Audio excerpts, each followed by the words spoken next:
ibadah Family Ministry, kita datang menghadap hadirat Tuhan. Terima kasih Tuhan, Kau telah kumpulkan kami di ruang Zoom Family Ministry ini Bapak. Kami berdoa untuk rekan-rekan kami yang belum masuk Bapak, kiranya Engkau jamah mereka, sehingga boleh mengikuti Zoom Family Ministry ini dengan penuh semangat berkat yang kepadamu. Kami mau menaikkan puji-pujian kami Bapak, Kau hadir di tengah-tengah kami, karena Kau bertata di atas puji-pujian kami. Terima kasih Bapak, di dalam nama Tuhan Yesus, kami serahkan persekutuan Lingsum Family Ministry ini. Haleluya. Amin. Ya, saudaraku yang kekasih dalam Tuhan Yesus, kita angkat pujian, Bapa Engkau sungguh baik.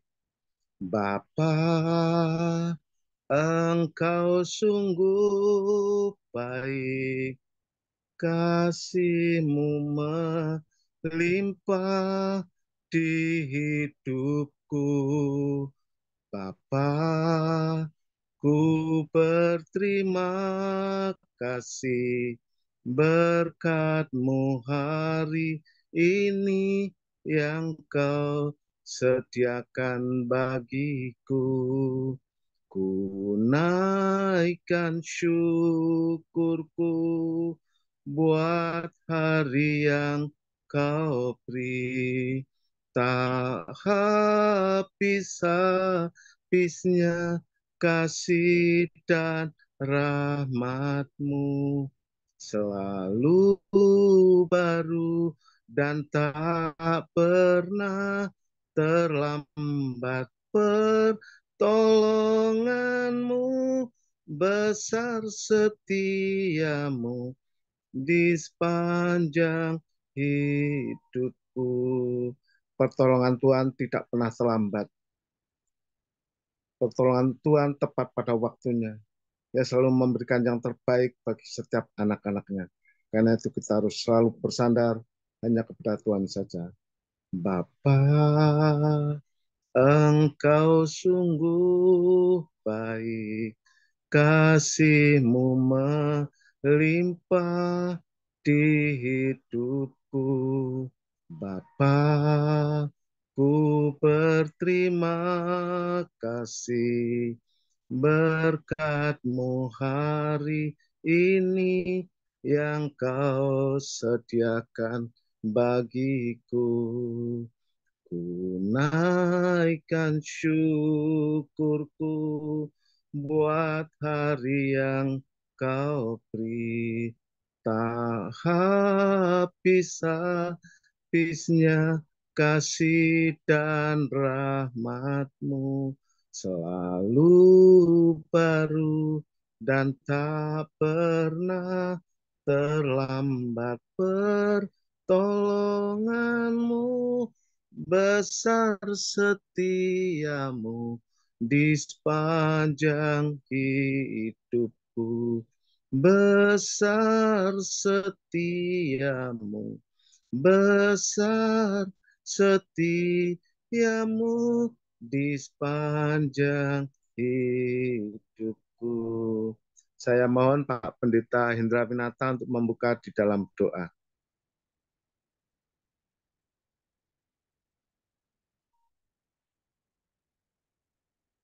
Mari Pak Hendra berdoa. Suaranya belum dibuka, Pak Hendra. Mic-nya Pak Hendra.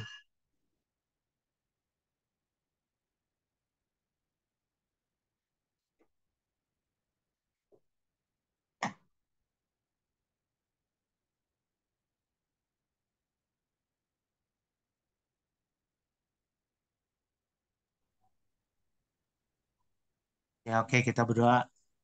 Bapa kami bertata dalam surga, Tuhan, terima kasih pada sore hari ini. Menjelang malam Tuhan, kiranya Engkau berkati kami, urapi kami, pakai kami sebagai alat-Mu ya Bapak. Engkau urapi khususnya bertambah-Mu Pak Peri yang akan menyampaikan firman-Mu. Pakai dia Tuhan, lebih heran lagi. Biar Roh Kudus-Mu bekerja padanya Tuhan. Dan kami mau duduk diam mendengarkan sebagian firman-Mu, kiranya Roh Kudus menyertai kami. Segala kuasa kegelapan dan roh jahat yang mengganggunya mau tolak hancurkan dalam nama Yesus. Kau usir segala kuasa kegelapan dan sinyal apapun yang mengganggunya Tuhan. Hamba tolak, hancurkan dalam nama Yesus. Biarlah sepenuhnya hamba usahakan kedatangan. Dalam nama Yesus. Haleluya. Amin. Amin. Ya, kita angkat pujian, aku datang dan bersujud. Aku datang dan ku bersujud di hadapanmu, ku rasakan indah hadiratmu. Telah ku buka mata hatiku dan seluruh jiwaku untuk ku nikmati firman-Mu. Firman-Mu yang kuasa untuk merubah sikap hati. Firman-Mu yang tegakkan di saat ku terjatuh. Penuhkanlah bejanaku dengan air sungai-Mu. Ku haus akan firman-Mu. Aku datang dan ku bersujud di hadapan-Mu. Ku rasakan indah hadirat-Mu. Telah ku buka mata hatiku dan seluruh jiwaku untuk ku nikmati firman-Mu. Firman-Mu yang kuasa untuk merubah sikap hati. Firman-Mu yang tegakkan di saat ku terjatuh. Penuhkanlah bejanaku dengan air sungai-Mu. Ku haus akan firman-Mu. Firman-Mu yang kuasa untuk merubah sikap hati. Firman-Mu yang tegakkan di saat ku terjatuh.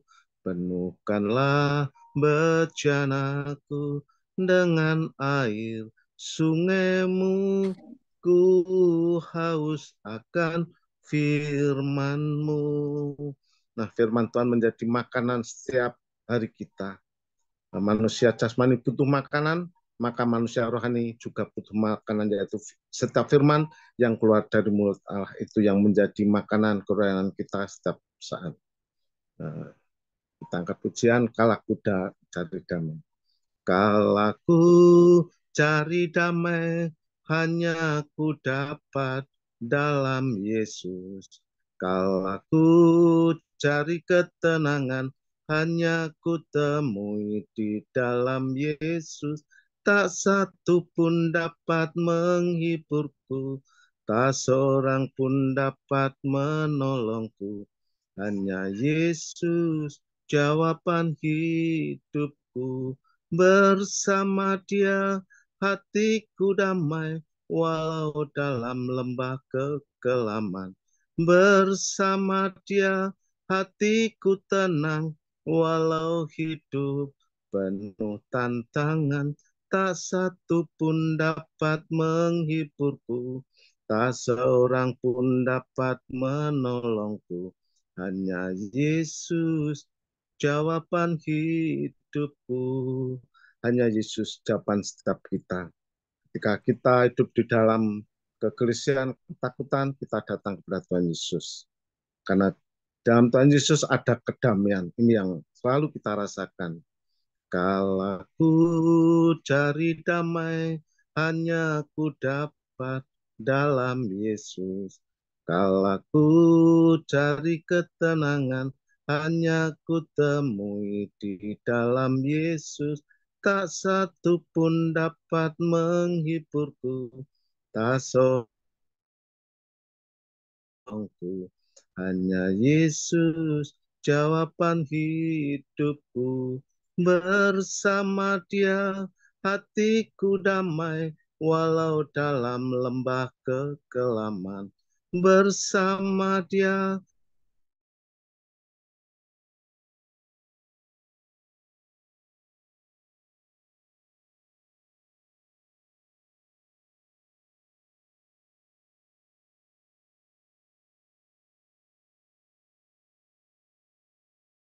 jawaban hidupku. Hanya Yesus, jawaban hidupku. Yesuslah jawaban hidup setiap kita orang percaya. Sebelum kita mendengarkan firman Tuhan, kita angkat pujian, aku mengasihi Engkau Yesus. Aku mengasihi Engkau Yesus dengan segenap hatiku.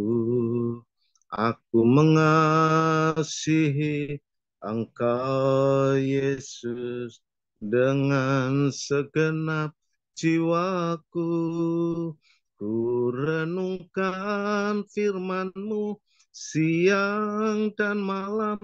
Ku pegang perintah-Mu dan ku lakukan. Engkau tahu ya Tuhan, tujuan hidupku hanyalah untuk menyenangkan hati-Mu. Aku mengasihi Engkau Yesus dengan segenap hatiku. Aku mengasihi Engkau Yesus dengan segenap jiwaku. Ku renungkan firman-Mu siang dan malam. Ku pegang perintah-Mu dan ku lakukan. Engkau tahu ya Tuhan, tujuan hidupku hanyalah untuk menyenangkan hati-Mu. Ku renungkan firman-Mu siang dan malam. Ku pegang perintah-Mu dan ku lakukan. Engkau tahu ya Tuhan, tujuan hidupku hanyalah untuk menyenangkan hati-Mu. Hanyalah untuk menyenangkan hati-Mu. Saya serahkan hambanya yang akan menyampaikan firman Tuhan. Ya, mari sebelum kita dengarkan firman Tuhan, kita bersatu dalam doa. Bapa di sorga, terima kasih untuk sore hari ini. Hamba-Mu siap menabur firman Tuhan. Kiranya Engkau kuasai mulut bibir hamba. Apapun yang hamba perkatakan, kiranya hanya daripada-Mu. Persiapkan hati semua jemaat-Mu hari ini, Tuhan. Kiranya mereka memiliki hati seperti tanah yang subur, Tuhan, bagi benih firman-Mu bertumbuh dan berbuah banyak. Kiranya hari ini kami bisa memiliki iman percaya yang benar-benar dikuasai oleh firman-Mu, Tuhan. Yang bukan hanya percaya, Tuhan. Dalam nama Tuhan Yesus, kita semua yang percaya dan siap ditabur firman Tuhan, kita katakan amin. Oke, shalom semua. Suara saya bagus? Bagus, suara bagus. Mantap. Oke, terima kasih. Ya, hari ini saya terima kasih buat Pak Gembala, Pendeta Komingguan untuk kesempatan yang diberikan bagi saya menyampaikan. Hari ini saya ingin memberi tema tentang percaya level setan versus percaya level dikuasai firman. Jadi ini hasil perenungan saya dari pelayanan saya belakangan ini, di mana banyak sekali orang-orang Kristen yang saya layani, bahkan hamba Tuhan, yang ya itulah kira-kira level imannya sama dengan level imannya setan. Gitu. Kenapa? Ada hal-hal yang tidak mereka lakukan. Mereka tidak menunjukkan iman yang dikuasai oleh firman. Hanya sampai level percaya aja. Nah, kita lihat kalau di Yakobus 2 ayat 19 mengatakan, engkau percaya bahwa hanya ada satu Allah saja, itu baik. Tetapi setan-setan juga percaya akan hal itu dan mereka gemetar. Jadi setan juga percaya gitu ya. Mereka bahkan kalau dengar nama Tuhan Yesus itu gemetaran gitu. Kita malah enggak ya. Kadang kita dengar nama setan lebih takut daripada dengan nama Tuhan gitu ya. Nah, jadi itu adalah fenomena yang sekarang lagi banyak terjadi di kalangan orang Kristen. Mungkin karena zona nyaman dan lain-lain, saya nggak tahu. Tetapi yang jelas hari ini kita akan koreksi diri kita masing-masing. Apakah kita sama nggak sih levelnya dengan setan, lebih baik, atau bahkan di bawah level setan. Ada juga yang begitu. Nah, nanti kita cek. Nah, ciri biasanya level percayanya orang yang sama dengan level percayanya setan itu antara lain yang pertama adalah setan percaya Yesus itu anak Allah. Nah, atau Tuhan yang Maha Kudus. Orang Kristen juga percaya demikian. Kita bisa lihat itu di Lukas 4 ayat 41. Di situ tertulis, dari banyak orang keluar juga setan-setan berteriak, "Engkau adalah anak Allah." Lalu ia dengan keras melarang mereka dan tidak memperbolehkan mereka berbicara karena mereka tahu ia Mesias. Atau juga di Lukas 4 ayat 34, "Hai engkau Yesus orang Nazaret, apa urusanmu dengan kami? Kau datang hendak membinasakan kami? Aku tahu siapa engkau, yang kudus dari Allah." Setan percaya Yesus itu Mesias, Yesus itu anak Allah, Yesus itu Kristus. Kita orang Kristen juga percaya. Jadi ada persamaan kita dengan setan di level percaya. Dan yang kedua juga percaya bahwa Yesus itu Tuhan yang akan menghakimi, yang akan menghukum, yang akan membinasakan. Orang Kristen juga percaya bahwa dia akan juga dihakimi. Itu bisa kita lihat Matius 8 ayat 29. Dan mereka itu pun berteriak katanya, "Apa urusanmu dengan kami, hai anak Allah? Adakah engkau kemari untuk menyiksa kami sebelum waktunya?" Atau di Markus 1 ayat 24. "Apa urusanmu dengan kami, hai Yesus orang Nazaret? Engkau datang hendak membinasakan kami. Aku tahu siapa engkau, yang kudus dari Allah." Mereka tahu bahwa Yesus nanti di hari kedatangan keduanya itu akan menghakiminya, akan menghukumnya sesuai dengan perbuatannya. Orang Kristen percaya nggak? Percaya juga. Itu juga ditulis oleh Rasul Petrus, misalnya di 1 Petrus 4 ayat 17, mengatakan, "Karena sekarang telah tiba saatnya penghakiman dimulai, dan pada rumah Allah sendiri yang harus pertama-tama dihakimi. Dan jika penghakiman itu dimulai pada kita, bagaimana kesudahannya dengan mereka yang tidak percaya pada Injil Allah?" Atau juga Paulus menulis di 2 Korintus 5 ayat 10, "Sebab kita semua akan menghadap tahta pengadilan Kristus, supaya setiap orang memperoleh apa yang patut diterimanya, sesuai dengan dilakukan dalam hidupnya, baik ataupun jahat." Nah, ini dua hal ini adalah kesamaan kita dengan setan. Setan dulu adalah malaikat yang paling dekat, kerub katanya gitu. Jadi makanya dia juga percaya, dia juga tahu firman. Nah, kita di level orang percaya, pastinya sama dengan setan ini. Nah, tapi di dalam Alkitab mengatakan bahwa ada satu lagi level yang di bawah levelnya setan, orang-orang Kristen nih. Nah, kenapa saya bilang di bawah? Karena kalau kita baca tadi Yakobus 2:19, ditulisnya, "Engkau percaya bahwa hanya ada satu Allah saja, itu baik, tetapi setan-setan juga percaya dan hal itu membuat mereka gemetar." Nah, ada level orang Kristen yang dengar nama Tuhan nggak gemetar, biasa-biasa aja. Nah, itu berarti level mereka di bawah level percayanya setan. Nah, gitu ya. Dengar kata Tuhan ya biasa aja. Ada Tuhan, lu jangan macam-macam. Nggak takut. Coba kalau dibilang ada setan tuh di situ, wah kabur dia. Takut duluan. Nah, gitu ya. Jadi levelnya itu berbeda gitu ya. Nah, makanya kita itu harus jangan sampai seperti orang-orang Kristen yang levelnya di bawah, yang nggak takut Tuhan. Itu pun dicatat di kitab Amsal 1 ayat 29. Di situ mengatakan, "Oleh karena mereka benci pada pengetahuan dan tidak memilih takut akan Tuhan." Banyak orang nggak takut sama Tuhan. Mereka percaya ada Tuhan, tapi nggak takut. Nah, ketakutan itu, takut akan Tuhan itu harusnya dibuktikan dalam ketaatannya pada Tuhan. Gitu ya. Lalu kita lihat bagaimana bahwa iman percaya harus ditunjukkan dalam bagaimana kita berperilaku.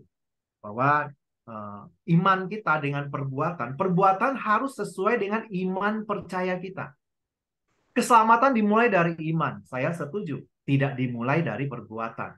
Tetapi ketika sudah memperoleh keselamatan, maka patut diisi dengan perbuatan yang sesuai dengan iman itu. Itu ditekankan di Yakobus 2 ayat 20 dan ayat 26. Ditulisnya, "Hai manusia bebal, maukah kau mengakui sekarang bahwa iman tanpa perbuatan adalah iman yang kosong? Sebab seperti tubuh tanpa roh adalah mati, demikian juga iman tanpa perbuatan adalah mati.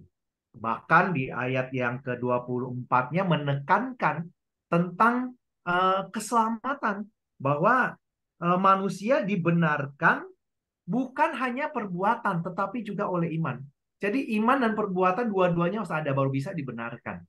Jadi Yakobus sih sangat menekankan hal ini, supaya kita jangan level iman percayanya sama kayak iblis, sama kayak setan. Atau bahkan lebih parah, di bawah setan. Nah, gitu ya. Makanya kita bisa lihat banyak ciri-cirinya. Nah, kita lihat ciri-ciri orang yang kehidupan rohaninya itu hanya selevel iman percaya aja, atau levelnya menguasai firman. Nah, artinya tahu firman, mengerti firman, tetapi tidak dikuasai oleh firman yang dia tahu. Ciri-cirinya, contoh misalnya, tahu harus mengampuni tapi masih membenci misalnya. Itu banyak kejadian. Ya, saya bersyukur kemarin di gereja kami berhasil menyatukan yang sudah bercerai. Nah, ada salah satu ex-napi yang bebas, dan waktu dia masuk penjara hukuman 8 tahun itu dia diceraikan oleh istrinya. Dan kita berhasil menyatukannya kembali. Nah, gitu. Jadi itu sesuatu yang luar biasa. Itu orang-orang yang mau dikuasai oleh firman. Tapi banyak yang nggak mau. Ya, masih menyimpan kebencian, tapi tetap melayani, tetap naik mimbar, ya, tetap menyembah. Katanya, wah, berbahasa roh, ya kan, kejang-kejang roboh. Tapi ya itulah level-level orang yang hanya menguasai firman tanpa menjadi pelaku atau dikuasai oleh firman. Nah, lalu kita juga harus tahu banyak orang yang masih tahu bahwa harus bertobat, tapi masih kompromi dengan satu dua perbuatan dosa. Nah, ini juga banyak kita temui di dalam gereja.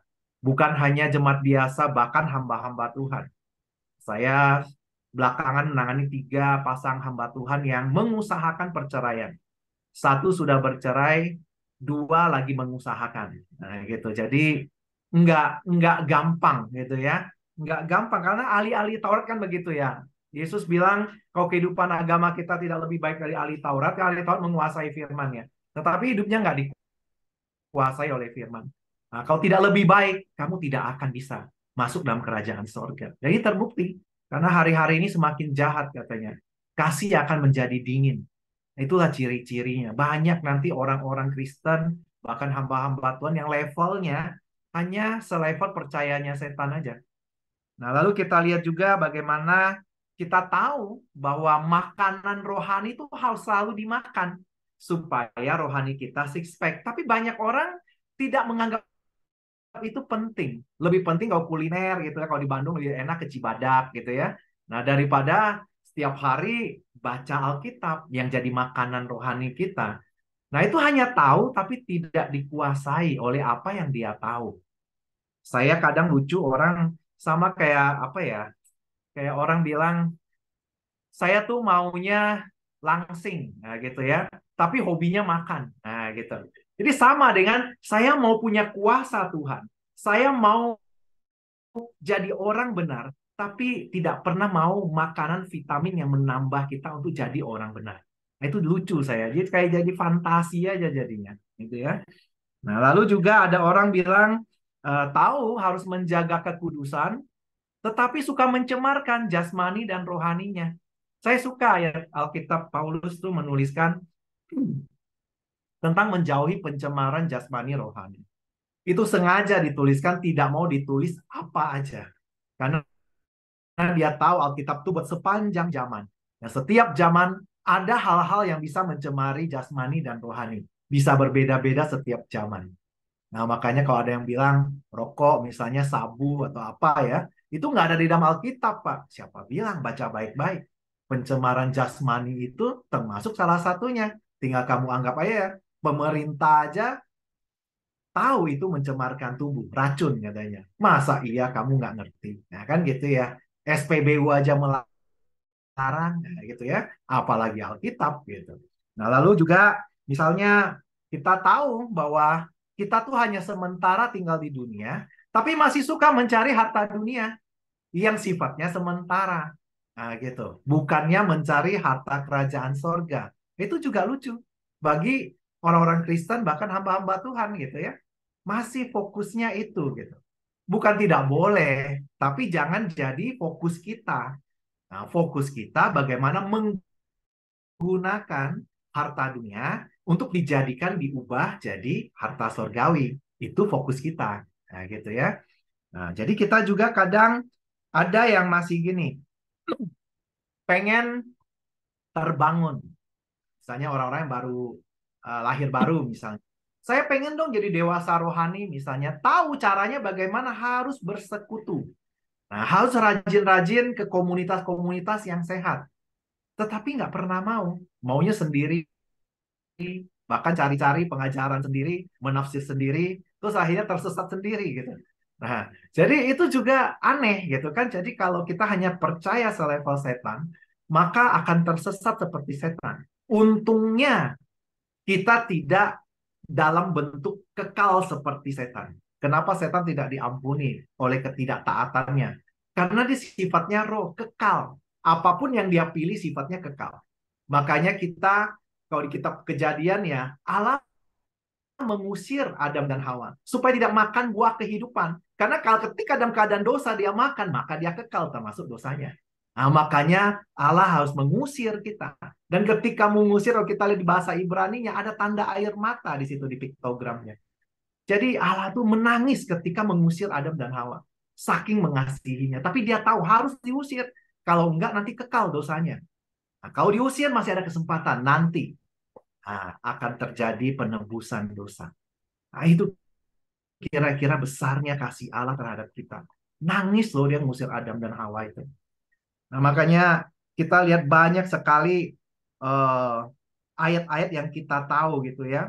Misalnya kadang kita tahu firman itu harusnya dipakai untuk membangun orang, tetapi banyak yang menggunakan ayat untuk menghakimi orang. Nah, itu juga satu ciri-ciri orang-orang yang percayanya hanya selevel setan aja. Karena setan suka suka menghakimi kita, suka menuntut kita. Nah, gitu ya, selalu memperlihatkan semua kesalahan. Itu tugasnya iblis. Tapi orang yang levelnya dikuasai firman dia enggak. Dia akan pakai firman untuk membangun, untuk menasehati.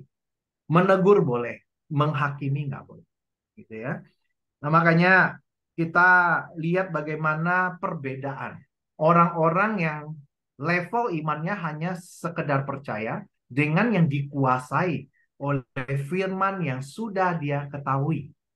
Nah, ini sangat penting supaya kita jangan nanti levelnya ya akhirnya kita sama dengan setan nasibnya. Nah, gitu ya. Nah, makanya harus kita lihat bagaimana bahwa kenapa sih kita harus hidup dalam keadaan yang dikuasai oleh firman. Nah, kita lihat ada beberapa dampak yang sangat penting dan saya catat itu ya. Nah, pertama adalah ketika hidup di dunia ini kan kita perlu ya bantuan Tuhan ya. Nah, di mana doa-doa kita itu kalau orang yang dikuasai firman, maka doanya selalu dikabulkan. Nah, itu gunanya ketika kita masih hidup di dunia harus firman tinggal di dalam kita dan kita tinggal di dalam firman. Ayatnya di Yohanes 15 ayat 7. Di situ tertulis, jikalau kamu tinggal di dalam aku dan firmanku tinggal di dalam kamu, mintalah apa saja yang kamu kehendaki dan kamu akan menerimanya. Kenapa bisa begitu? Karena ketika kita meminta, ketika kita hidup dalam firman, permintaan kita pasti sesuai firman. Dan firman itu selalu ya dan amin. Nah, gitu ya. Ini harus kita praktek. Saya di jemaat saya selalu mengajarkan mereka praktek. Saya biasa, kita ibadah di sini minggu kan sore ya. Ada di Bandung sore suka hujan. Gitu. Nah, kan saya ajarin gitu. Kadang yang naik motor kan alasannya hujan nggak mau datang. Nah, saya bilang, udah praktek kuasa. Kalau kamu hidupnya benar, minta hujannya dipindahin. Atau berhentikan hujannya. Pasti terjadi. Dan itu sering saya lakukan. Nah, makanya kita hidup itu harus mengalami setiap firman yang kita baca. Kalau kita tidak mengalami firman itu, kita tidak yakin firman itu ya dan amil dan berkuasa. Firman itu adalah sang pencipta, ya kan? Tidak ada segala sesuatu yang tidak diciptakan oleh firman. Nah, kan gitu. Makanya firman itu berkuasa kalau kita hidup di dalamnya Dan firman itu mendarah daging dalam hidup kita. Segala sesuatu kita responi sesuai firman, maka Anda berkuasa. Nah, gitu ya. Jadi itu kenapa firman dikuasai oleh firman itu sangat penting. Daripada hanya percaya pada firman-Nya, tapi tidak pernah dikuasai oleh firman itu. Lalu ketika kita sudah tiba waktunya, nah gitu ya. Nah, itu ditulisnya bahwa kita akan ditolak. Nah, ini juga kita semua banyak hamba-hamba Tuhan di sini yang sering kita hafal nih ayat. Nah, bahwa Matius 7 ayat 21 bilang, bukan setiap orang yang berseru-seru padaku Tuhan, Tuhan akan masuk dalam kerajaan sorga, tetapi dia yang melakukan kehendak Bapakku di sorga. Dalam hidup saya, saya orangnya sangat tidak mau resiko. Nah, gitu. Saya backgroundnya accounting. Accounting tuh, orang akuntan itu orang yang tidak mau resiko. Orang yang logik. Dan dia sangat berhati-hati. Kalau orang keuangan itu nggak mau rugi lah istilahnya gitu. Nah, saya dalam berteologi, dalam menentukan arah hidup saya, dalam belajar, saya selalu cari yang paling tidak berisiko. Nah, dulu saya masih pengusaha, saya juga nggak mau usaha yang berisiko. Semakin kecil resikonya, semakin saya suka. Nah, gitu ya. Nah, dalam berteologi sama.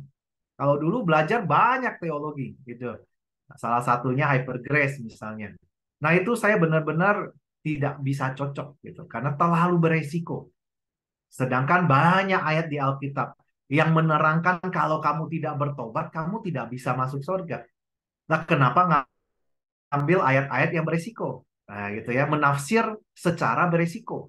Saya selalu menafsirkan ayat-ayat yang diambil orang-orang hyper grace. Saya selalu menafsirnya dengan cara tidak beresiko. Ada penjelasan-penjelasan yang sesuai dengan ayat yang lain, sehingga tidak bertentangan. Makanya ketika saya bertobat, saya benar-benar jaga baik-baik hidup saya. Saya ini mantan napi hukuman 8 tahun. Saya nggak mau lagi nanti hidup saya hukumannya lebih, bahkan hukuman mati atau apa gitu.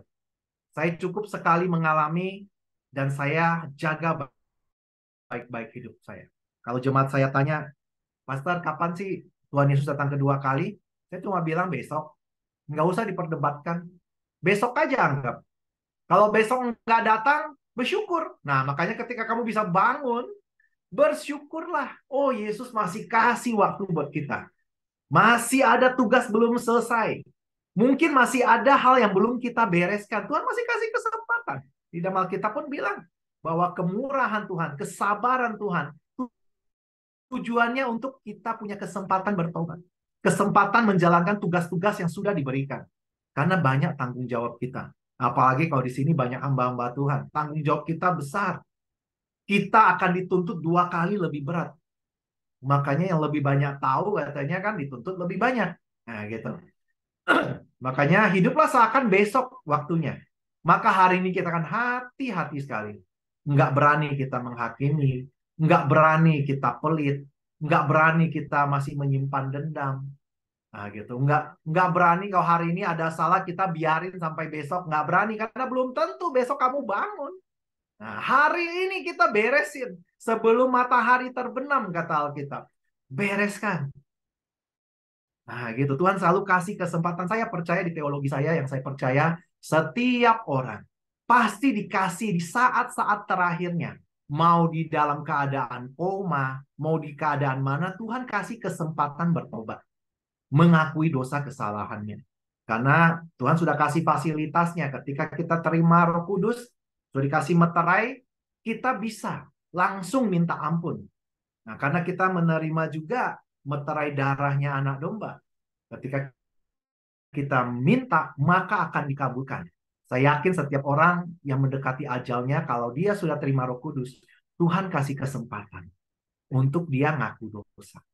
Nah, gitu. Jadi nggak bisa kita bilang, oh kalau orang yang banyak dosanya, matinya pasti sengsara. Loh, semua rasul matinya sengsara. Apakah mereka orang berdosa semua?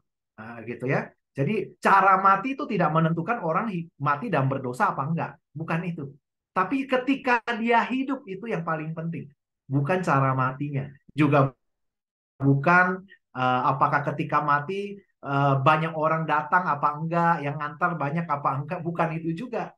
Nah, kan? Atau oh dia matinya dalam kondisi senyum, yang satu dalam kondisinya nggak jelas gitu. Bukan itu kan. Tapi ketika dia hidup, punya buah nggak? Iman perbuatan sama nggak? Apakah setiap hari kerjaannya menabur damai? Karena hanya yang membawa damai yang disebut anak-anak Allah, katanya gitu. Makanya setan tidak suka dengan damai. Dia berusaha menghilangkan damai. Makanya level percaya hanya selevel setan. Biasanya ujung-ujungnya suka menghilangkan damai sejahtera.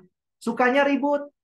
Nah, mungkin yang kayak Bu Lili ya, sering lihat orang-orang berantem di pengadilan. Nah, itu orang-orang kadang banyak orang Kristen di situ. Ya kan? Yang nggak mau dirugikan. Akhirnya maunya ribut sama orang. Nah, gitu ya. Kenapa sih nggak mau dirugikan orang? Di dalam surat Paulus juga ada. Bahwa katanya, kenapa kamu berperkara pada orang-orang yang tidak percaya? Kita ini orang-orang yang katanya akan menghakimi, bahkan menghakimi orang-orang yang lain, menghakimi pada setan-setan. Kita akan menghakimi malaikat-malaikat jatuh gitu. Ya kan? Kenapa kita malah mempercayakan penghakiman atau perkara itu pada orang yang tidak percaya? Nah, gitu. Kenapa? Karena kamu tidak mau dirugikan, katanya gitu. Nah, itu bedanya orang yang dikuasai firman sama yang enggak. Kalau yang dikuasai firman, dia nggak mau ribut. Dia tahu kalau dia dirugikan, Tuhan yang gantikan. Dalam hidup saya, ujian iman, ujian kasih, itu banyak sekali. Ujian kasih misalnya, bagaimana harus kehilangan rumah. Karena yaitu orang-orang pelayanan biasa tuh, yang tanda kutipnya orang percaya. Nah, ternyata kita nggak tahu level percayanya, cuma percaya seperti setan doang. Datang, ya kan, waktu itu saya punya rekening koran gitu. Nah, itu kan jaminannya rumahnya baru setahun saya tinggalin, bangun dari tanah. Nah, hasil kerja keras gitu. Ternyata idle. Nah, itunya kapasitas kreditnya gitu ya. Saya cuma pakai 25% dari yang dia kasih kreditnya. Sisanya idle. Nah, mereka yang dalam pelayanan tahu ada 3 orang, semuanya minta boleh nggak pinjemin. Nah, gitu ya. Ketika saya kasih cek gironya nggak balik. Nah, gitu. Terus gimana? Ketika ditagih, waduh, kayak kita yang ngutang, kayak kita aduh kayak apa gitu ya. Nah, akhirnya disitulah bagaimana ujian kasih itu dimulai. Bagi orang-orang, kalau kita ada ujian ya, orang yang dikuasai firman, ujiannya tuh bertahap. Nah, gitu, enggak langsung gede, enggak. Contoh saya dulu, waktu itu masih setengah-setengah pelayanan dan juga usaha gitu. Nah, ujiannya nggak langsung angka gede gitu, enggak. Dari yang hilang 1 juta, ditipu 10 juta, ditipu 100 juta, masih oke nggak? Sampai baru nanti yang gede. Ya kita tuh seperti masuk dalam gym pelatihan otot rohani. Pelatihnya Roh Kudus. Nah, gitu ya. Karena Roh Kudus yang melatih, Yesus pun dilatih, ya kan? Yesus kan diantar oleh Roh Kudus ke padang gurun, gitu kan? Nah, untuk dilatih di situ. Nah, kita juga sama, kita dilatih, dikasih beban barbel 5 kilo dulu, udah agak kuat, ditambah lagi 10 kilo. Nah, gitu. Ujian kasih pasti ada, gitu. Dimana kita harus mengampuni orang-orang yang diizinkan Tuhan hadir dalam hidup kita. Jangan minta masalahnya dihilangkan. Enggak, kitanya yang diubahkan karena masalah itu. Nah, masalah diizinkan Tuhan untuk mengubah kita. Dia datang bukan untuk mengubah masalahnya, enggak, mengubah kitanya. Sehingga kita berespon dengan benar, maka kita bisa melewati masalah itu dengan gampang. Sehingga ketika ada masalah datang, kita cuma bilang, Allah ada di pihak saya. Siapa lawan saya? Masalah apa yang bisa datang? Ah, gitu. Kalau kita terlatih. Nah, itu ujian kasih. Nah, yang dikuasai firman juga akan dikasih ujian yang namanya ujian iman. Nah, ujian iman ketika dalam kesesakan. Nah, saya beberapa bulan terakhir ini ujiannya penyakit. Nah, gitu. Dalam keluarga banyak yang sakit. Di jemaat pun banyak yang sakit parah-parah. Dan sekarang karena sudah diubahkan cara memandang, setiap ada yang kesesakan, saya bilang bersyukurlah. Tuhan lagi fokus nih. Tuhan lagi mau ngubah kamu nih. Mau ngubah apa? Iman, level iman. Karena itu ujian iman. Nah, percaya nggak? Nah, gitu kan. Kalau kamu percaya, lewat pasti. Dengan baik. Karena dalam Alkitab mengatakan pencobaan-pencobaan itu biasa. tidak melebihi kekuatan kita, dan Tuhan pasti memberikan jalan keluar. Percaya nggak? Alkitab bilang, ujilah dirimu. Kalau kamu tidak menguji bahwa Kristus, kamu yakin ada Kristus dalam dirimu, kamu tidak tahan uji. Nah, makanya itulah ujian-ujian yang datang. Dan sebagai orang yang dikuasai firman, pasti datang kedua ujian. Sampai kita mati. Latihannya, batas waktunya sampai kita mati. Jadi jangan berharap hidup kita akan di zona nyaman terus. Nah, selalu ada. Supaya level iman naik. Level iman naik. Nah, gitu ya. Nah, jangan sampai. Tapi yang dari semua tadi, baik yang orang yang percaya, yang levelnya seperti level setan, maupun yang di bawah level setan, maupun yang dikuasai firman, intinya hanya satu. Apa itu? Ketaatan. Nah, jadi percaya harus yang yang taat gitu. Jadi kita nggak bisa memiliki iman yang tidak taat. Ketaatan itu lebih penting daripada mungkin 1000 hari doa gitu ya. Ketaatan jauh lebih penting, taat pada firman Tuhan itu. Nah, makanya dalam Alkitab juga mengatakan, Yohanes 3 ayat 36, dia bilang bahwa barang siapa yang percaya pada anak, dia akan memperoleh hidup kekal. Tetapi barang siapa yang tidak taat pada anak. Nah, disitulah saya suka kalimatnya. Pertama dibuka dengan percaya. Kedua dijelaskan, percaya harus percaya yang taat. Kalau tidak taat, katanya murka Allah tetap padanya. Nah, gitu. Jadi itu ayat keselamatan yang saya lebih suka dibandingkan ayat keselamatan yang lain. Nah, kata percaya, kan sering ya, kadang di Markus 16:16 juga bilang, barang siapa percaya dan dibaptis dia akan diselamatkan. Nah, percayanya harus sesuai dengan Yohanes 3:36 ini. Nah, percaya yang taat, gitu, bukan percaya yang cuma di mulut, tapi jauh di hati.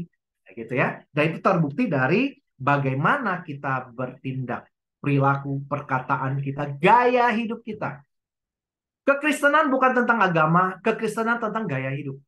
Bagaimana orang percaya, pengikut Kristus, mau hidup seperti yang dia ikutin itu. Makanya disebut pengikut Kristus. Karena dia mau ngikutin gaya hidupnya Kristus. Itu bisa kita lihat di ayat firman 1 Yohanes 2 ayat 6. Barang siapa mengatakan bahwa ia ada di dalam dia, ia wajib hidup sama seperti Kristus telah hidup. Nah, itu tentang gaya hidup. Bagaimana orang dikuasai oleh firman. Karena dia mengikuti sang firman, maka hidupnya juga dikuasai oleh sang firman. Gaya hidupnya kelihatan. Orang lihat kita langsung lihat Tuhan kita. Nah, kira-kira demikian. Injil terbuka. Orang nggak usah lagi nanya-nanya, lu agamanya apa? Lu Tuhan lu siapa? Lihat dari perkataan perilaku dia, tahu ini mah orang Kristen. Nah, ini mah yang Tuhannya namanya Yesus Kristus. Itu kira-kira. Ya kan? Itu cara kita menginjil. Nggak usah banyak-banyak kasih ayat firman. Enggak. Tunjukkan perbuatan kita. Kalahkan kejahatan dengan lebih banyak kebaikan. Nah, kayak gitu ya. Tunjukkan dalam kehidupan kita. Saya selalu fokus pada perbuatan-perbuatan yang sesuai dengan iman. Makanya di gereja kami, tiap 2 hari kami berbagi. Nah, gitu, untuk nasi bungkus sudah 3 tahunan. Tidak pernah kekurangan. Kami hidup tapi cukup. Di dalam gereja kami nggak ada perpuluhan. Hanya persembahan sukarela. Tapi bisa lo kasih makan orang setiap 2 hari. Nah, gitu. Itu karya Tuhan. Bukan hebatnya kami. Tapi karena firman membuktikan bahwa ketika kita lakukan, Tuhan menyertai. Kamu perlu karunia apa? Tapi ketika kamu melakukan, baru karunia ditambahkan sesuai yang kamu butuhkan. Nah, gitu ya.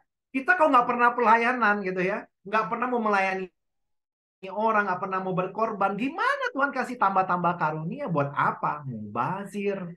Karena setiap yang dikasih Tuhan ada pertanggungjawabannya. Iya kan? Nah, makanya kalau kita banyak melayani orang, pas lagi pelayanan kita butuh nih karunia kesembuhan misalnya. Minta. Tuhan, saya lagi melayani, saya butuh kuasa-Mu. Tuhan tambahkan saat itu juga. Kalau punya iman. Nah, gitu ya. Dalam kondisi benar. Itu perlu, itu syarat-syarat. Nah, gitu ya. Nah, makanya ciri orang yang mengatakan bahwa dia mengasihi. Jadi kita tuh orang-orang inti dari iman orang yang dikuasai firman tadi adalah gaya hidup. Dan kedua, dia harus berusaha mengenal Tuhannya. Nah, di situ kita lihat 1 Yohanes 2 ayat 3. Inilah tandanya bahwa kita mengenal Allah, yaitu jikalau kita menuruti perintah-perintahnya. Orang yang taat pada perintah tuh orang yang mengenal Allahnya. Nah, kalau dia tidak mengenal, dia nggak bisa taat. Sama kayak kita, kalau kita nggak kenal orang tua kita, nggak mungkin kita bisa taat penuh. Karena dia orang tua kita. Orang tua ngomong pasti kita taatin. Apalagi orang tuanya baik, seperti Bapa di sorga. Nah gitu ya, pasti kita taat. Nah, atau kita juga harus punya iman yang di sini ditulisnya adalah iman yang mengasihi. Selain mengenal, kita harus mengasihi. Nah, Yohanes 14 ayat 15 mengatakan, jikalau kamu mengasihi aku, kamu akan menuruti segala perintahku. Nah, itu tanda orang mengasihi. Nggak bisa kita bilang, saya mengasihi Allah, tapi kita membenci saudara kita. Kitab juga ngomong demikian. Itu ada pendusta. Pendusta itu ada di Wahyu. Wahyu 21 ayat 8. Orang-orang mengalami kematian kedua. Nah, gitu. Siapa pendusta itu? Pendusta itu adalah yang munafik. Yang bilang mengasihi Tuhan tapi membenci saudaranya. Karena hukum kasih Tuhan itu ada seperti persis 10 perintah Allah. 1-4 mengasihi Tuhan, 5-10 tentang mengasihi sesama. Nah gitu. Dasarnya kasih. Maka Tuhan bilang, inti dari segala hukum Taurat dan ajaran para nabi adalah kasihilah Tuhan Allahmu segenap hatimu, segenap kekuatanmu, segenap jiwamu. Dan kasihilah sesamamu manusia seperti dirimu sendiri. Itu intinya. Jadi kalau kita bilang, saya mengasihi Tuhan, tapi dalam perbuatanmu tidak sesuai terhadap sesama, kamu adalah pendusta. Kamu tidak menuruti Tuhan. Kamu tidak mengasihi Tuhan. Kamu hanya mengasihi dirimu sendiri. Nah, gitu ya. Lalu tahapan yang ketiga juga harus ada rasa takut akan Tuhan. Rasa takut akan Tuhan itu kayak apa sih? Alkitab juga menjelaskannya. Amsal 8 ayat 13.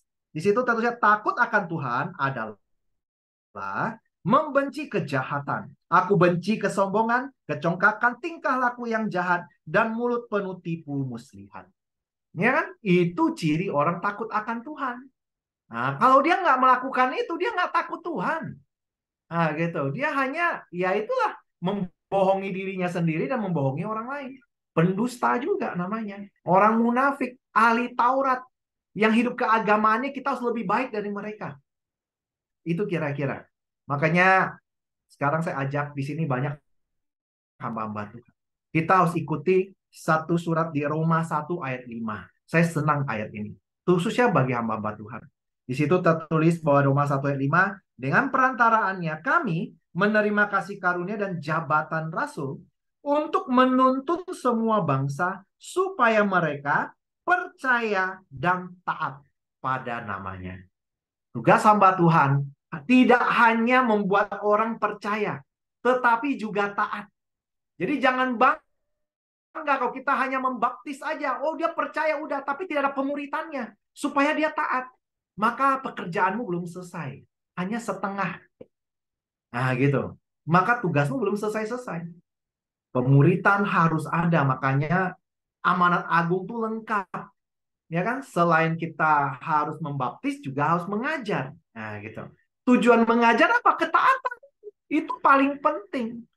Bukan hanya percaya.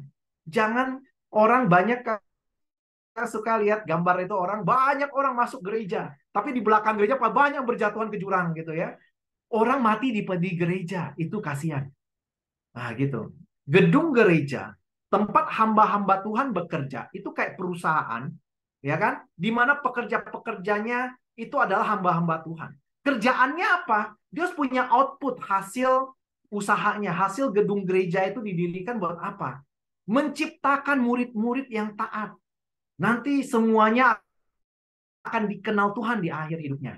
Itu tugasnya. Itu kenapa kita bantu bikin gedung gereja dan lain-lain. Jangan gedung gereja hanya untuk pamer. Fungsinya salah. Nah, fungsinya jadinya hanya aksesoris.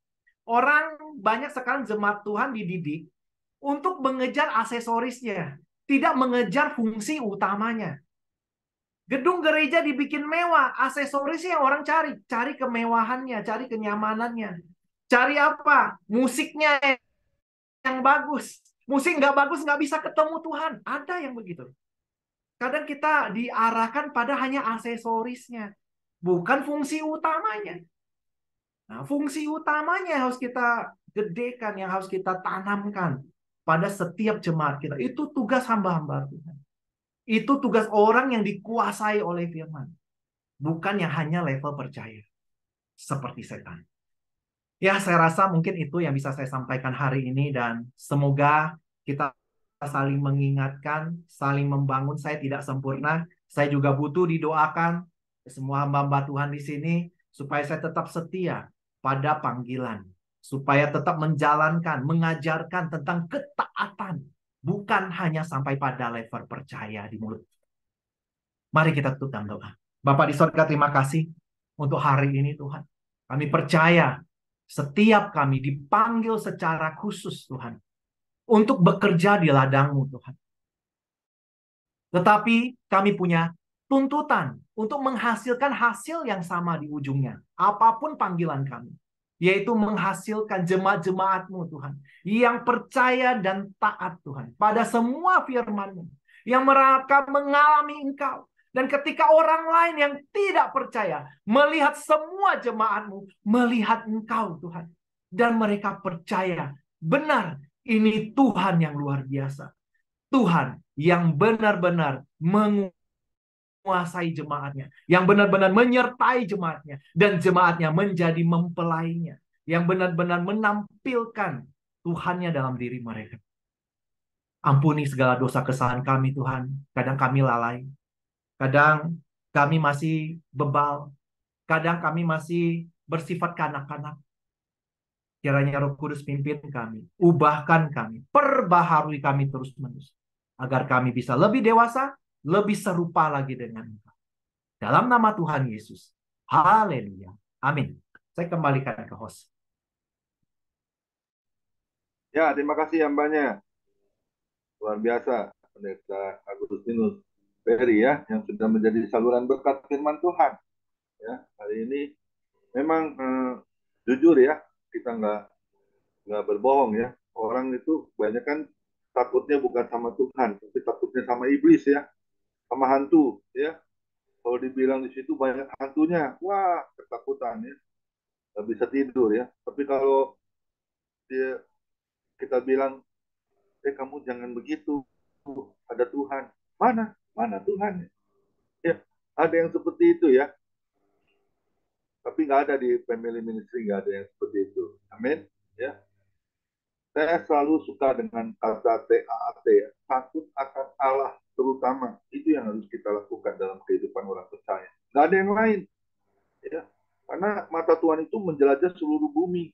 Dia mencari orang yang taat, yang takut akan Dia. Ya, karena di Mazmur 37 ayat 23, Tuhan Yesus itu menetapkan langkah-langkah orang yang hidupnya berkenan. Yang berkenan itu pasti takut akan Tuhan. Amin. Ya, menjauhi dosa ya, menjauhi kejahatan ya. Jangan lagi bermain-main dengan kebohongan. Ya. Kalau di gereja, haleluya, haleluya. Gitu keluar dari gereja, haleluya, halilintar keluar. Ya, itu repot ya.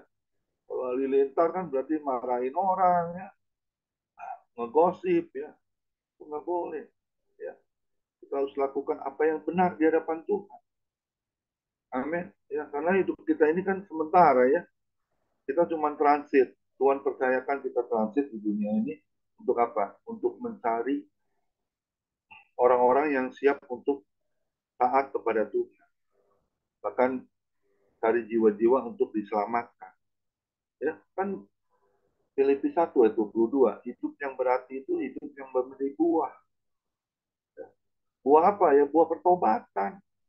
Dan kita dilihatnya itu, kehidupan kita itu dari hasil buah kita. Ya, banyaknya orang segan, orang rasanya kalau ada kita rasanya terhibur ya, suka ya, apalagi kalau kita tambahkan firman, wah langsung pada ngumpul. Jangan kita datang semua pada lari ya. Waduh, ini bahaya ini, jangan dekat-dekat. Wah, ini nggak boleh, nah, harus itu terjadi ya. Karena pengkhotbah pengkhotbah 7 ayat berapa itu yang dikatakan, bukan soal harta, tapi nama baik yang harus kita jaga. Ya, karena hidup kita ini harus benar-benar menjadi berkat. Ya, Orang jahat tetap kita berbuat baik. Ini yang sulit loh. Orang salah kita sukanya gimana? Malah menyalahkan ya. Dia yang salah bukan saya. Wah, ini pembelaan ya. Nggak boleh hal itu terjadi ya. Bahkan firman Tuhan kan ajaran kita ya. Tampal pipi kiri, kasih pipi kanan. Kita lain. Tampal pipi kiri, gua tonjok. Tampal pipi kanan, gua tendang. Wah, ini orang dunia ya. Nggak boleh hal itu terjadi. Amin. Ya, kita lakukan apa yang benar di hadapan Tuhan. Miliki roh takut akan Tuhan. Ya, karena kita bukan hanya terpanggil, kita jadi orang pilihan Tuhan. Sampai kapan ya? Sampai akhir hidup kita. Tetap setia, tetap taat. Saya ingat 2 Timotius 2 ayat 13, sekalipun kau tidak setia, aku tetap setia. Itu Yesus. Ya, dia tetap setia. Dia melihat kita, perbuatan kita. Ya, jangan sampai kita dicoret dari kitab kehidupan. Ingat ya, kita sudah diampuni dosa, kita dijadikan orang benar. Ya, karena Efesus 2 ayat 10. Kita ini buatan Allah di dalam Kristus Yesus yang mana telah dipersiapkan Tuhan sebelumnya untuk melakukan pekerjaan baik. Itu apa? Di dalam Kristus. Amin. Tuhan Yesus memberkati sekali lagi hambanya. Agustinus Peri, kiranya Tuhan Yesus memberkati keluarga ya, istri anak-anaknya juga pelayanannya. Jadi lupa yang harum di hadapan Tuhan, perkenanan Tuhan selalu ada dan banyak jiwa-jiwa di mana. Amin. Ya. Tuhan Yesus memberkati. Silakan doa syafaat. Mungkin Bu Mikal boleh doa syafaat ya.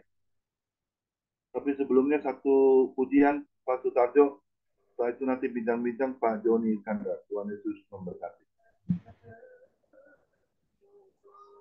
Kita tanggapi firman Tuhan dengan mengangkat pujian percayalah.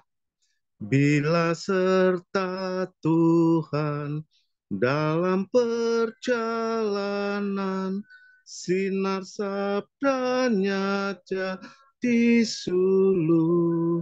Bila ia di sampingku tetap dibimbing, bersama yang percaya patuh. Percayalah, patuh pada Allah, agar hidup bahagia. Percaya, patuhlah. Percayalah, patuh pada Allah, agar hidup bahagia. Percaya, patuhlah. Percayalah, patuh pada Allah, agar hidup bahagia. Percaya, patuhlah.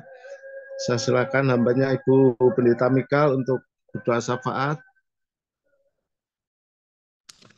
Mari Bapak Ibu yang terkasih dalam Tuhan, kita menundukkan kepala dan kita berdoa. Terima kasih ya Tuhan, pada sore hari ini kami naikkan ucapan syukur kami. Kami telah bersama-sama mendengarkan kebenaran firman-Mu yang boleh kami terima dan memberikan peringatan-peringatan kepada kami. Untuk kami boleh memeriksa setiap hati kami masing-masing. Apakah kami bergerak di dalam otoritas firman Tuhan? Apakah kami benar-benar menghidupi setiap perkataan Allah itu dan kami kerjakan dalam kehidupan kami? Sehingga setiap apa yang kami lakukan dalam kehidupan sehari-hari ada di dalam perkenanan Tuhan. Atau justru kami di luar dari apa yang kami perkatakan. Kalau Engkau menemukan itu terjadi di dalam kehidupan kami, mari ya Roh Kudus selidiki hati dan pikiran kami. Biar kami pada sore hari ini memilih untuk tunduk pada otoritas Tuhan, tunduk kepada kebenaran Tuhan, dan menghidupi kebenaran itu di dalam diri kami, dalam perbuatan kami sehari-hari.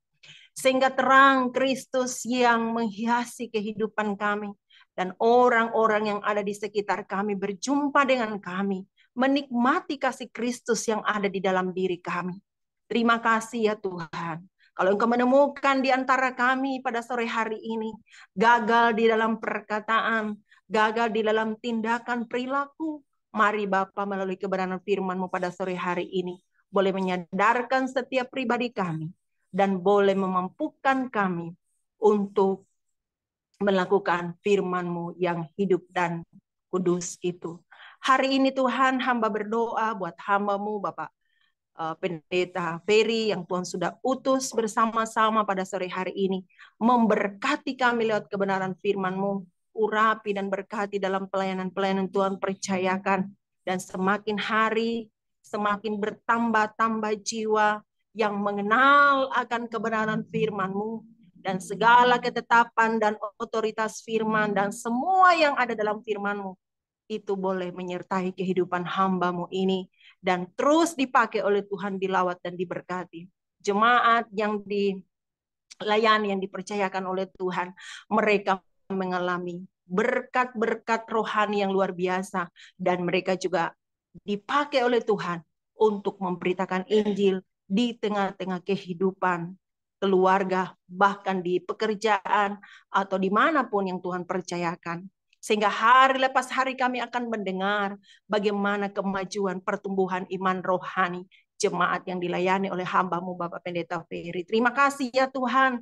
Kami juga berdoa untuk hamba-Mu yang telah memimpin pujian pada sore hari ini. Di dalam pelayanan-pelayanan dipercayakan oleh Tuhan, di usianya juga yang sampai saat ini sudah lanjut. Terima kasih semangatnya, rohnya yang terus menyala-nyala, mau dipakai Tuhan untuk melayani, untuk terus memberi diri, dipakai oleh Tuhan. Bahkan di beberapa pelayanan-pelayanan lainnya di Jogja, mari urapi dan berkati hamba-Mu ini Tuhan, yang Kau pakai Tuhan, dan berkati keluarganya, berkati anak-anaknya, berkati cucu-cucunya Tuhan, kami serahkan dalam tangan kasih-Mu. Pada sore hari ini juga semua kami yang hadir hamba-hamba-Mu pada sore hari ini, mungkin ada di dalam berbagai-bagai pergumulan, di dalam usaha, dalam pekerjaan, atau di tengah-tengah pelayanan, di tengah-tengah jemaat. Mari Bapa, Engkau hadir di tengah-tengah kehidupan dan pelayanan kami, di tengah-tengah keluarga kami. Engkau Allah yang ditinggikan, diagungkan di setiap apa yang kami kerjakan. Dan hari ini kami berdoa jika ada yang sedang bergumul untuk memperoleh kesembuhan karena tubuh mereka yang sedang sakit. Di dalam nama Yesus kami sepakat di dalam roh berdoa sesuai dengan kebenaran firman-Mu yang kami telah dengar, bahwa jika kami tinggal di dalam Engkau dan Engkau tinggal di dalam kami, apa saja yang kami minta, kami terima. Terima kasih Bapa. Setiap kami memilih untuk tinggal di dalam-Mu, pada sore hari ini sepakat di dalam roh berdoa. Tuhan kuasai hati dan pikiran kami. Dan kami berdoa untuk semua pergumulan yang sedang bergumul untuk kesehatan. Di dalam nama Yesus, sembuh dalam nama Yesus. Hari ini yang sedang bergumul untuk anak-anaknya untuk menempuh pendidikan. Mari Bapa, Engkau memberkati dan bukakan tingkap berkat-Mu mengalir di dalam bahtera rumah tangga, dalam sumber-sumber penghasilan. Terima kasih sehingga anak-anak kami, baik dari tingkat tinggi, dari kuliah SMA, SMP, SD hingga TK Tuhan, semua boleh meraih pendidikan, boleh memperoleh pendidikan dengan baik, dan semua yang dibutuhkan tersedia sesuai dengan waktunya Tuhan. Terima kasih Bapa. Bagi kami semua yang mungkin ada di dalam pergumulan yang sedang mencari pekerjaan, Tuhan bukakan berkat-Mu bagi anak-anak pemuda atau bagi siapapun yang sedang bergumul untuk pekerjaan. Tuhan tolong agar Tuhan bukakan dan hubungkan orang yang tepat sesuai dengan kasih karunia-Mu atas kehidupan mereka. Belas kasihan Allah akan tercurah bagi mereka yang sungguh-sungguh mencari Engkau, yang sungguh-sungguh berlari untuk mendapatkan Engkau, dan mereka akan menemukan Engkau. Terima kasih Tuhan. Hari ini juga kami berdoa, mungkin ada di antara kami dalam usaha bisnis yang sedang bergumul. Kami berdoa di dalam nama Yesus. Tuhan hadir memberkati usaha mereka, ladang mereka diperluas oleh Tuhan, diberkati oleh Tuhan. Penghasilan mereka dilipat gandakan karena mereka memilih untuk takut kepada Engkau Tuhan. Kami juga berdoa, singkirkan segala belalang-belalang pelahap. Jauhkan orang-orang yang memang tidak mendatangkan hal baik di dalam usaha pekerjaan dan dekatkan orang-orang yang memang mau bekerja dan mau jujur di dalam segala hal. Terima kasih Tuhan Yesus, terpuji Engkau Allah yang kudus. Kami berdoa membawa seluruh kehidupan kami, doa kami alaskan, dan biarlah Engkau sempurnakan melalui doa yang Engkau ajarkan kepada kami. Mari kita berdoa bersama-sama, mengucapkannya dengan mulut dan bibir kita bersama-sama berkata, Bapa kami yang di sorga, dikuduskanlah namamu. Datanglah kerajaanmu, jadilah kehendakmu di bumi seperti di sorga. Berikanlah kami pada sore hari ini makanan kami yang secukupnya, dan ampunilah kami akan kesalahan kami, seperti kami juga mengampuni orang yang bersalah kepada kami. Dan janganlah membawa kami ke dalam pencobaan, tetapi lepaskanlah kami daripada yang jahat, karena Engkaulah yang punya kerajaan, kuasa, dan kemuliaan sampai selama-lamanya. Amin. Mari kita angkat kedua tangan kita terima berkat yang datangnya dari Tuhan Yesus Kristus. Tuhan Yesus Kristus adalah kekuatan dan perisaiku. Kepadamulah kami semua percaya. Tuhan Yesus memberkati engkau dan Tuhan Yesus melindungi engkau. Tuhan Yesus menyinari engkau dengan wajahnya dan memberi engkau kasih karunia. Dan Tuhan Yesus menghadapkan wajahnya kepada kita semua yang hadir, Bapak Ibu, diberinya damai sejahtera. Kiranya Tuhan Yesus memberkati kesehatan Bapak, Ibu, anak, mantu, cucu, semuanya dalam perlindungan Tuhan Yesus yang sempurna. Yang sakit malam ini juga Tuhan Yesus sembuhkan secara ajaib dan sempurna. Dan juga kiranya Tuhan Yesus memberkati pekerjaan Bapak, Ibu, anak, mantu, cucu. Apapun yang dilakukan tangan kami semua, dibuatnya berhasil dan beruntung di dalam nama Tuhan Yesus. Dan juga kiranya Tuhan Yesus memberkati pelayanan Bapak, Ibu, anak, mantu, cucu. Perkenanan Tuhan selalu ada. Hati Tuhan Yesus disenangkan, menjadi dupa yang harum di hadapan Tuhan. Nama Tuhan Yesus ditinggikan, dipermuliakan, dan diagungkan. Sampai Tuhan Yesus datang di awan-awannya permai, untuk kita orang-orang yang saleh, yang sudah diberkati firman Tuhan. Sama-sama kita setuju katakan, amin. Tuhan Yesus memberkati kita semua. Silakan Pak Joni Iskandar untuk bincang-bincang. Tuhan Yesus memberkati. Ya, ya.